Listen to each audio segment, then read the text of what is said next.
Plus the mouse blog thoughts on the season 1 finale of Only Murders in the Building. Wow, what an eventful finale, hey? And of course, a hark back to that flash forward that we had in the very first episode. Oh yeah, remember that. But also we'll come to the end of the show. Right! Shall we immediately pick up where we left off? So the big bombshell, of course, the last episode, of course, obviously that our murderer turned out to be none other than Charles' annoying girlfriend, Jan. And I said a lot how we need to have a lot of revelations in this episode, and I think we got them. Although I was ended up wanting my sick bucket for the title sequence, because I was like, so, let me go this right. So Jan and Tim Kono were fucking. Then more sticky coming up. I mean, I'm like, she's old enough to be his nan! More sick. Literally, I was retching by the time I was like, oh, that's just wrong. That's wrong. That is wrong. I mean, oh my god. So yeah, so it turns out they were fucking, and yeah, that's a bit of a top of the box, but oh my god. So it turns out that she thought that he was seeing somebody else, where in actual fact, the ring that she saw was the ring that Zoe had before she died, which of course, obviously is what connects the whole season in the first place. So, but how deranged, how psychotic does one need to be to think that? Why just simply have asked him whose this ring was, and then we could have maybe avoided the whole thing? You know, I mean, but I think this episode proved just how psychotic Janet is. Never mind sending her to prison, she needs to be locked up in Arkham. Because, oh my god, when she's revealing it all, it's like, oh my god, this lady's psychotic. Oh my god. She's literally deranged, she's unhinged, she's like, oh wow. But she's not that great a mastermind, is she? Because really, if you're gonna, do not use the same trick twice. If you're gonna be a murderer, don't use the same trick twice. Okay, yeah, she spiced it up by it being the glasses, what we all first thought, probably the handkerchief, but still, it's the exact same murder weapon, so just done differently. So, if you're gonna be a Class A murderer, why am I even giving you guys these tips when I'm not, you know? But if you are going to become a Class A murderer, you need to think of alternative ways to kill someone. Otherwise, it's going to get too suspicious. Eventually, it will come back on you. I was literally thinking, why is she going for the same trick twice? It just isn't. It's just, you're going to get caught, love. Just pathetic. Absolute pathetic. I mean, but I was just not buying her, still trying to keep up the act with Charles, like, oh, can we come for a drink? Maybe a dozen. And she was like, oh, do you think the because Bunky got bazooks? I'm like, bitch, drop the act. We know it's you. He now knows it's you, even though he doesn't want to admit it's you. Okay, so just drop the act, love. Because obviously Charles before was just like easy not to listen to it. I mean, Arbor had some brilliant moments in this hilarious episode. I mean, he's not going to be my favourite for this season. He's my favourite this season. Arbor had some brilliant moments. Like, when they first went to Charles' door, they were like, Mabel, break it down! And Arbor went straight head first and just, ooh, got a face full. That was one funny moment. The next funny moment that Arbor gave, of course, when they found Charles, is obviously the poison. And Arbor's like, oh, maybe I'll wee on him. And Mel's like, that's my jellyfish! not supposed to be funny, but it is. Oh, what a way to bond your friendship now. Just weed on someone. Ooh, bondage. Oh, yeah. So, yeah. So, in a way, I kind of feel a bit sort of let down here because Tim Keller dies because Jan's a psychotic bitch who thought he was seeing somebody else. And that gives her a reason to murder. Thank God this is not how it happens in the real world, because if it is how it happens in the real world, half the population of the planet would be dead right now. In fact, it's not how it works. You can't just go around killing somebody just because you suspect they might be seeing somebody else, even though we know that was not the case. But that's not how it works. You don't go. Okay, you don't get to kill someone just because you've been seeing someone else. Only in film and telly land, kids. Only in film and telly land. But, that's not how it works in real life, is it? Oh. It is. Glad I'm staying single. Anyway, but yeah, I just feel a bit that's a bit of a letdown. Because obviously the motive was the last piece of the puzzle. And so I think it's a bit of a shit motive, you know? Technically, Jan, you could technically be put on the sex offenders register. You're sleeping with someone that's half your age! Maybe, no, hang on, that's being kind. 73 quarters to your age. It's like, my head was, I literally was just scratching my head like that. I was like, what, why? And then, of course, back to the stick bucket. No, disgusting. Oh my word. Anyway. But no. And we finally do now know what happened to poor Howard's cat. Well, I say poor Howard's cat. He got a new cat! Wow. Howard. Maybe he is a suspicious guy after all. Maybe he killed Bunny. Maybe that's what happened. There we go. Case solved. Maybe that's what happened. Because Howard then comes to the lift with a new cat. It's like, oh, it must be all cute. See, I'm like, it's a fucking cat. Because, of course, I'm not an animal lover, so I've got no sympathy there. And I was like, is this Evelyn the 7th? So I'm like, wait, 7? He's had 6 cats already in his life. And they've all died. Maybe Howard is a killer after all, because if somebody's gone through 6 cats already, maybe they shouldn't be allowed to have a cat. Or be anywhere near animals at all. But yeah, so Evelyn the 6th, we'll now refer to her, wrong place, wrong time. She just happened to, drank some of it was on the floor. Because animals do this. If they see liquid stains on the floor, animals, right? This is proven, and I have seen it in action, by the way.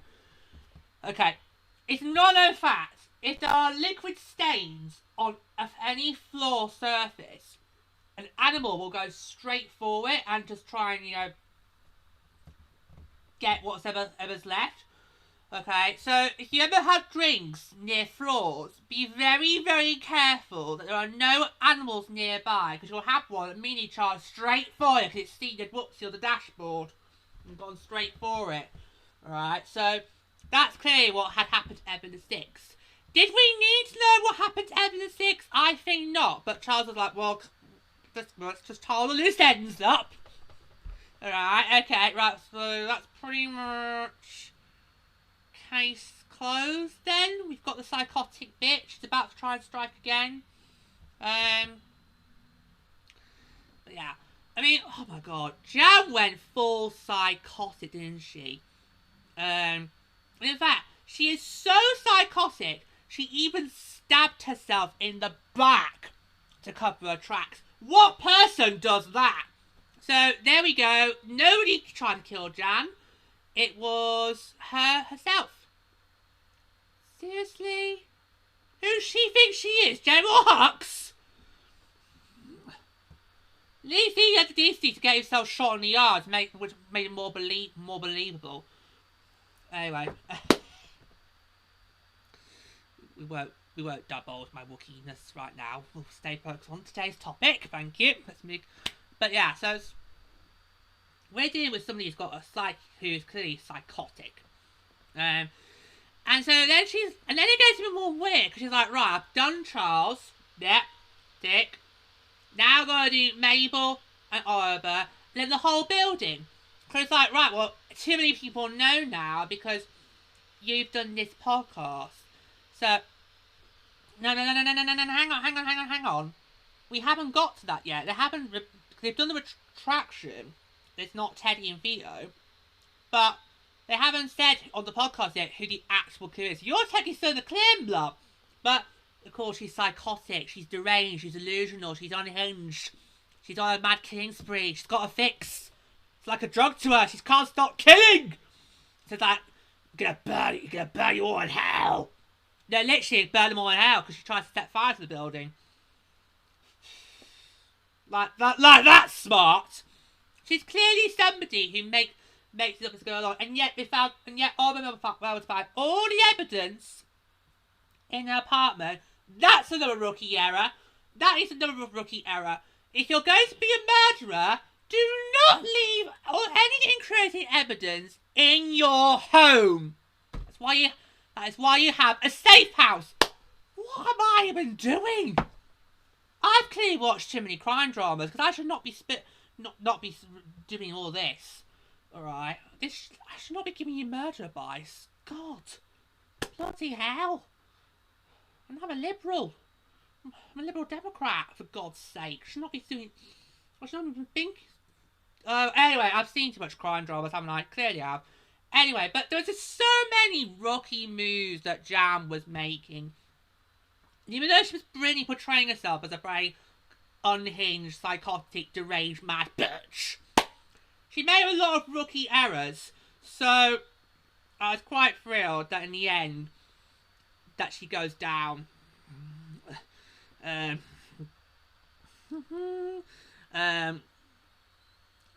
because let's face it,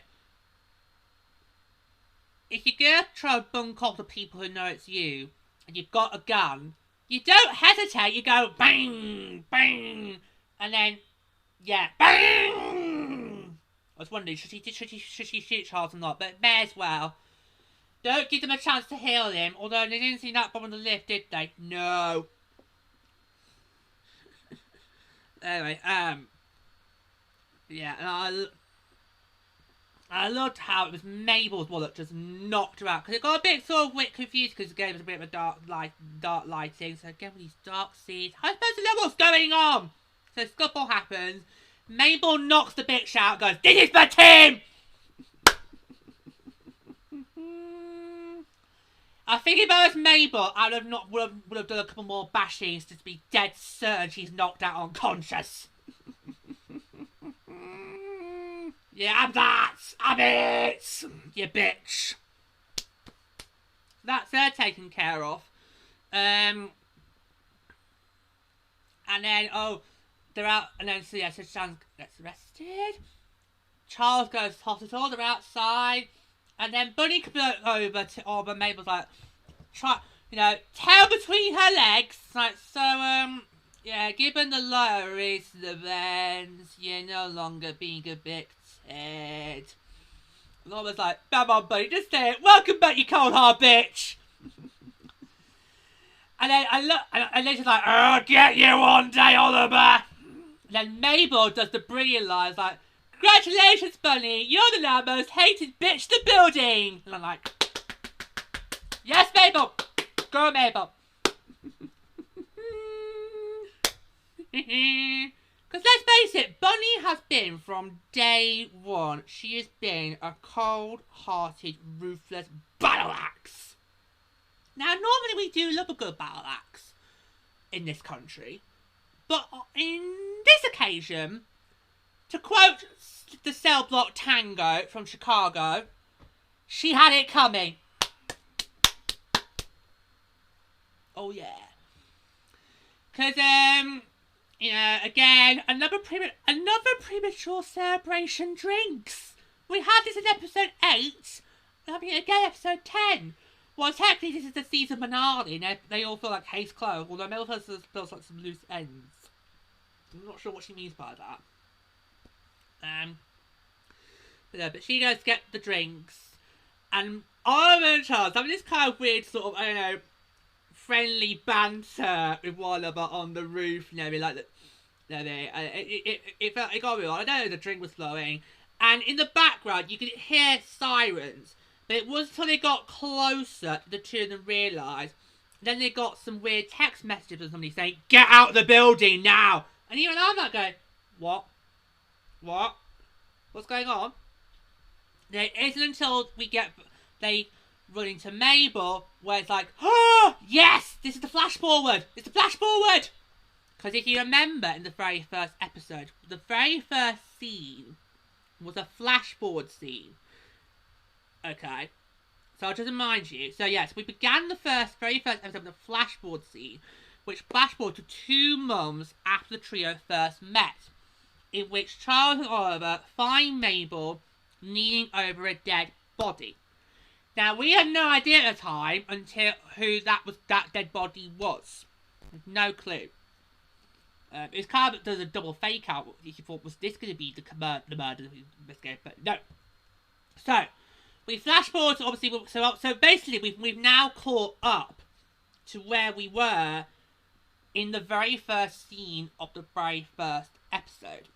And that is, they've now found her, she's kneeling down the dead body, and it turns out to be, drum roll, Bunny! Now, if the residents had no sympathy or cry a river for Tim Kono, they certainly are not going to be shedding tears over Bunny. I think a lot of it will be like, woo! Ding dong, the witch is dead! No, they'll be all go wicked good news! You just picture that now! I can just picture that right now. They are not going to be there's going to be no tears for Bunny. There will not be. It just kind of create a power vacuum now in the Arconia, doesn't it? It does. So, that might be interesting. We'll be having an election episode in season 2. We'll see. So it turns out it's Bunny. That was a dead body that Nim was kneeling over, and it all goes really, really fast. It's like what? You know, no time to try and work out the who, what, where, when, why, because the Rosses have turned up. Those 3 are all handcuffed and are basically made to do the walk of shame. Everyone's watching as they get taken away, including Cinder Canning, because you'll remember in episode 4, I think it was. Yes! You'll remember at the end of episode 4, we got another flash forward. But this flash forward was brilliantly done, because I couldn't tell I watched it, was this happening right now, or was this another flash forward? But in episode 4, we had another flash forward where Cinder was doing a trailer for a new show. At the end of it, she mentioned that coming this fall, only murderers in the building. Now, of course, at the time, that made no sense, because we're still very much in the early stages of the Tim Kono case. We're still naming random suspects. Now, it all makes sense, because a new murder has happened in the building. Oliver, Mabel, and Charles are the prime suspects. And who happened to be outside the building happened? Cinder Canning. So, but yeah, so this brilliantly sets up for season 2. I think it is because I'm still a couple seasons behind. But this is how they do each season. Brilliant. You leave the viewers wondering if there's going to be a new case or not. Because it's a great trick that TV does sometimes, where they end the season with a cliffhanger that could set up a potential new season, and depending if the network renews or not, there will come some sports. So that's how every season's gonna go, and I'm gonna be so in for this. But yeah, so it's a brilliant trick, especially because you don't always know every time you're gonna get a new season when you're not after you finish filming. It's a brilliant trick that you use in TV, and I think it's gonna work pretty well. So yeah, so there we go. So we've got our new murder crime for season 2. Who killed Bunny? Now, to be honest with you guys, I'm not really arsed who killed her. I'm honestly, and I think this is what season 2 is going to be about, who killed Bunny. But I'm honest with you guys, I don't really give a fuck. Of course, I'm going to watch the next season. Alright, we are going to do season 2. We'll get and all the other seasons. But if this is what the mystery's gonna be, I honestly couldn't give a fuck. Whoever did it is gonna need to have a very convincing motive to make me interested. Because I was like, burn the witch! Because Bunny just was not likeable from the get-go. She was so unpleasant, and it got to the peak in the last episode. You just kind of felt this. How is she still alive? How is she still breathing? She's literally hated by all the tenants. And one person already done a murder in the building, so what's the stop another one doing it? Well, there you go. But yeah. But oh my god. So yeah. So I love how they've kind of set up the potential murder mystery for the next season. But honestly, if Bunny's death is going to be the main mystery for season 2, there's going to need to be some other side plots that are going to keep me interested, because I can't care less. I really can't. But yeah. But honestly, really great. Honestly, really action-packed. There was not a single moment to pause and take a breath in this episode. It was kind of, and then this happened. It's like, and then it was just, you just could not take a single moment to pause and take stock of what you just happened. Because so many revelations were given in this episode because we had to talk about lens. You don't get a second to breathe, but you just got go with the flow as it goes along. But honestly, so there you go. So no burning question, because obviously we've ended the current season. Because obviously in every episode we covered this first season with building. I've been giving you a burning question to ponder in each episode. None for this one, and I don't think for the other season or don't even we get season 1, because obviously they're just setting up the next murder mystery. So yeah, so I'll just finish with my final thoughts on the season. A brilliant first season. It had me hooked in from the get-go. Yeah. And I just loved the chemistry that was between these three, our leading trio. At first, they felt like unlikely partners in crime. But eventually, as time's gone, they kind of now bonded with one another. So it'll be interesting what goes forward in season 2. Yeah, but I literally was hooked. So it was brilliant. So yeah, so let's roll on season 2, when we're probably going to find out who killed Bunny.